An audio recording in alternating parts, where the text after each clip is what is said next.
Farqi yo'q qaysi davlatda yashashingiz. Siz hayotingizda o'xshamagan narsalar uchun faqatgina hokimiyatda va hukumatda ayblisiz. Hukumat menga uni bermadi, buni bermadi. Nima kerak sizga o'zi? Meni kechirasiz, lekin sizda imkoniyat yo'qmi chet tilini o'rganishga yoki Wikipediyaga kirish uchun? Yoki ishga ketayotganingizda telefonda har xil bo'mag'ir o'yinlarni o'ynagandan ko'ra, balkim kitob o'qirdirsiz. Sizda nima? Mana shu narsalarga imkoniyat yo'qmi? Yoki sizga hukumat kelib iltimos, mana shu kitobni o'qing deyish kerakmi? Men bu rasmni qara, men bu kinoni ko'r, men bundan ko'proq narsa olasan deb. Yoki sport bilan shug'ullaning, formada yuring deyish kerakmi? Albatta yo'q, bu axir ahmoqgarchilik. Nima qilgisi kelyapti hayotingizda? Rassomchilikmi, tikishmi, bichishmi? Bu narsalar haqida YouTube'dan bemalol ko'p narsani o'rganib olishingiz mumkin. Lekin siz hayotda nimadir qilishni istaysizmi o'zingiz? Gapiring. Televizordagi ko'rsatuvlarni bo'mag'ir deysiz. Ha, o'chiring bo'lmasam televizorni. Yoki birov kelib qilish kerakmi o'rningizga? Birov kelib sizga internetdan qanday foydalanishni o'rgatish kerakmi? Yoki kiyinish odobini, Instagram, Telegramdan bema'ni gaplarni tarqatmasdan, kattalar oldida o'zini tutishi, bolalarga qanday tarbiya berishni hammasini kim sizga ko'rsatib o'rgatish kerak? Umuman farqi yo'q qaysi davlatda yashashingiz. O'g'rilar, piyonistalar, narkomanlar har davlatda uchraydi. Bironta prezident o'z davlatini shunaqa bo'lsin deb aytadimi? Albatta yo'q. Har qanday davlat bo'lgandan qat'iy nazar sizda rivojlanishga imkoniyat bor. O'zingizni aldamang, chalg'itmang, kerak emas. Men tushuntirman, buni hammasini siz uchun boshqalar qilishni xohlaysiz. Izlanish, xato qilish, ortiqcha harakat qilish hech kim xohlamaydi. Lekin hayotda bunday bo'lishi mumkin emas.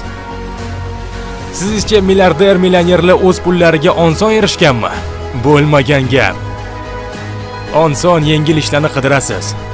Katta kompaniyalarda ishlashni, inomarkalar minishni, chet elda aylanishni xohlaysiz. Shu bilan birga xuddi sizga birov majburdek tutasiz o'zingizni. Yo'q. Qaysi davlatda yashashingiz farqi yo'q. Ishoning, u davlatda balki yerlari ideal darajada tekisdir. Balki changli qishloq, farqi yo'q. Bu siz ichingizda hech nimani o'zgartirmaydi. Agar o'zingiz hech narsaga harakat qilmasangiz, sizni birov ishontirib o'tirmaydi. Ishontirishga urinmaydi ham. Tushuning, hayotingizdagi yaxshi ish uchun birinchi qadam bu butun dunyoni puli. Mashina, uy, qobiliyat, yaxta. Shunaqa go'zallikka erishmaganligingiz uchun atrofingizdan ayb qidirishni to'xtating. Ko'zingizni oching. Imkoniyatingiz juda ham ko'p. Har kuni nimadirga bo'lsa ham erishishga, xohlagan narsangiz qo'lingizda bo'lishiga imkoniyat realna bor. Kompyuteringizga millionlab kitob sig'ishi mumkin. Internetda xohlagan narsangizni topib, o'shani o'rgansangiz bo'ladi.